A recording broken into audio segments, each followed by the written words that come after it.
రాష్ట్రాల అధికారాలను కుదించే కుట్రలో భాగమే యూజీసీ కొత్త రూల్స్ అన్నారు ఎమ్మెల్సీ కోదండరాం. ఈ కొత్త రూల్స్ అందరం ముక్త కంఠంగా ఖండించాలన్నారు. యూజీసీ రూల్స్ అమల్లోకి వస్తే కేంద్రం చుట్టూ తిరగాల్సి వస్తుందన్నారు. చిన్న పోస్టులకు కూడా యూజీసీ కేంద్రం చేతుల్లోకి వెళ్లిపోతాయని చెప్పారు. అనేక ఆలోచనలకు యూనివర్సిటీలు కేంద్రాలుగా ఉండాలని చెప్పారు.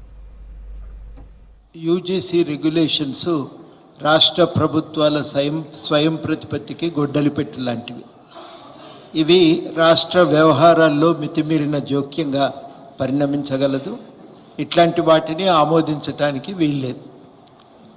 రెండో పాయింట్ నేను చెప్పదలుచుకుంది, వాస్తవానికి యూజీసీ లాంటి వ్యవస్థ యూనివర్సిటీల స్వయం ప్రతిపత్తి పరిరక్షణ కోసం ఏర్పడింది.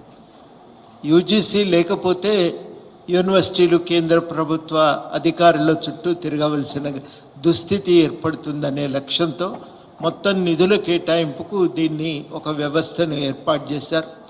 అట్లాంటి వ్యవస్థనే ఇవాళ రాష్ట్రాల స్వయం ప్రతిపత్తిని, యూనివర్సిటీల స్వయం ప్రతిపత్తిని దెబ్బగొట్టడానికి ఉపయోగించటం శోచనీయమైన విషయం. తప్పనిసరిగా దీన్ని అందరం కూడా ముక్త కంఠంతో ఖండించాల్సిందే. మూడవది చాలా కీలకమైన విషయం ఏంటంటే, ఇప్పటి వరకు కూడా కేంద్ర ప్రభుత్వం యూజీసీ ద్వారా కానీ ఒక రాజకీయ అభిప్రాయం కలిగిన వాళ్లను, సిద్ధాంతాన్ని ఆమోదించే వాళ్ళను మాత్రమే ప్రోత్సహిస్తూ వస్తున్నాయి. మా మిత్రులు సెంట్రల్ యూనివర్సిటీల్లో పనిచేసే వాళ్ళు చాలా స్పష్టంగా చెప్తున్నారు, స్క్రీనింగ్ అనేక స్థాయిల్లో జరుగుతుంది. ప్రతి స్థాయిలో కూడా వారికి ఉన్న పార్టీలు రాజకీయ అభిప్రాయాలనే ప్రాతిపదికగా తీసుకొని వాళ్ళని ఎంపిక చేస్తూ ఉన్నారు. మా చేతిలో ఏం లేదని, నేనేదో విషయంలో పలానా మిత్రుడు అప్లై చేసిండు, చాలా చిన్న పోస్టు, ఏమన్నా అవకాశం ఉంటే పరిగణలోకి తీసుకోండి అని చెప్తే మా చేతిలో ఏమీ లేదు. ప్రతి స్థాయిలో కూడా రాజకీయ నిర్ణయమే, మా చేతిలో ఏం లేదని. అట్లాంటి రాజకీయ నిర్ణయాలకు తావిచ్చేటువంటి రెగ్యులేషన్స్ తప్ప ఇది వేరొకటి కాదనేది కూడా మనం స్పష్టంగా గుర్తించాలి.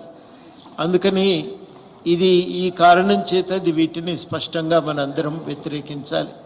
చాలా కీలకం. యూనివర్సిటీల స్వయం ప్రతిపత్తికి ఇది గొడ్డలి పెట్టు.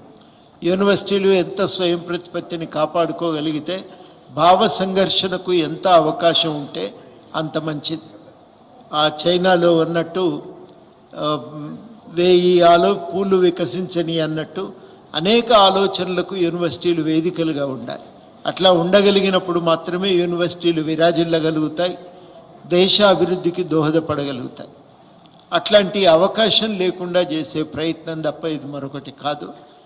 రాష్ట్రాల స్వయం ప్రతిపత్తికి, యూనివర్సిటీల స్వయం ప్రతిపత్తికి ఈ రెగ్యులేషన్స్ పెద్ద అవరోధంగా ఉన్నాయి. నిజంగా చాలా విచిత్రం ఏంటంటే, ఏ వ్యవస్థ యూనివర్సిటీల స్వయం ప్రతిపత్తికి ఏర్పడిందో ఆ వ్యవస్థ ద్వారానే యూనివర్సిటీల స్వయం ప్రతిపత్తిని నాశనం చేయటానికి పూనుకోవటం చాలా శోచనీయమైన విషయం.